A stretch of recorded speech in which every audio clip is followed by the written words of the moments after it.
Bonjour, Mathilde des Médiathèques d'Annecy. Aujourd'hui, je vais vous présenter le premier roman de Laurent Petit-Mangin, Ce qu'il faut de nuit. Paru aux éditions La Manufacture de Livres, une maison d'édition que j'ai pris plaisir à découvrir avec ce roman tout en justesse.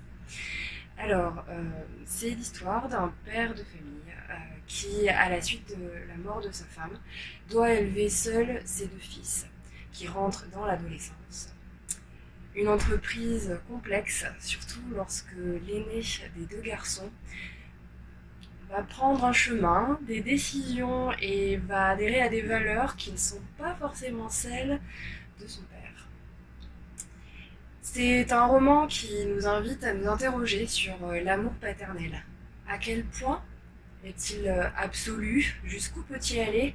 Et que peut-il supporter surtout? On va aussi s'interroger, le roman nous y invite, sur la question des convictions. Que faire? Comment arriver à dissocier la personne, la femme, l'homme de ses convictions, notamment politiques, très différentes des nôtres, lorsque c'est un être aimé, cher, avec lequel on a grandi, avec lequel on a passé un temps et des temps précieux dans sa vie. En à peine 200 pages, l'auteur arrive à développer la psychologie de ses personnages, à les faire évoluer, grandir, et surtout il nous entraîne dans un récit qui vraiment nous tient en haleine et sur lequel on va terminer par un climax complètement hébété, de se rendre compte que en une fraction de seconde, par un seul choix, toute une vie peut basculer. L'auteur nous offre un roman avec une écriture tout en sobriété, tout en pudeur, comme le sont ses personnages. Et pour vous le prouver, je vais vous lire un petit extrait très représentatif. Août, c'est le meilleur mois dans notre coin.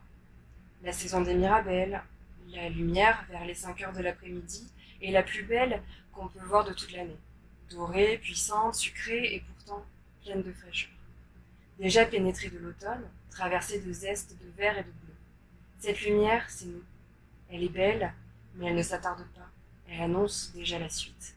Elle contient en elle le moins bien, les jours qui vont rapidement se refroidir. Il y a rarement des étés indiens en Lorraine. On dit beaucoup de la lumière du nord de l'Italie en été. Je veux bien le croire.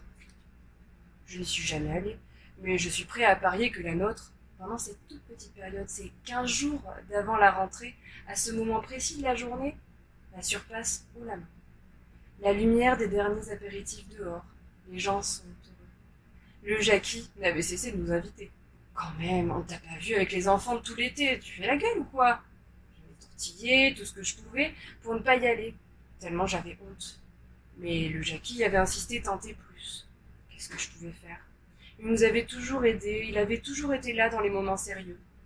J'avais profité que Fus et Gilou ne soient pas là un soir pour y aller. T'es venu seul? Qui m'avait demandé. Ah oui, c'était un peu compliqué pour les enfants, ils vous passent le bonjour.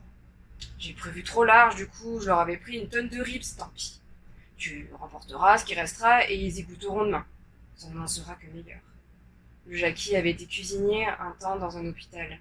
La nourriture ne se concevait chez lui qu'en très grande quantité.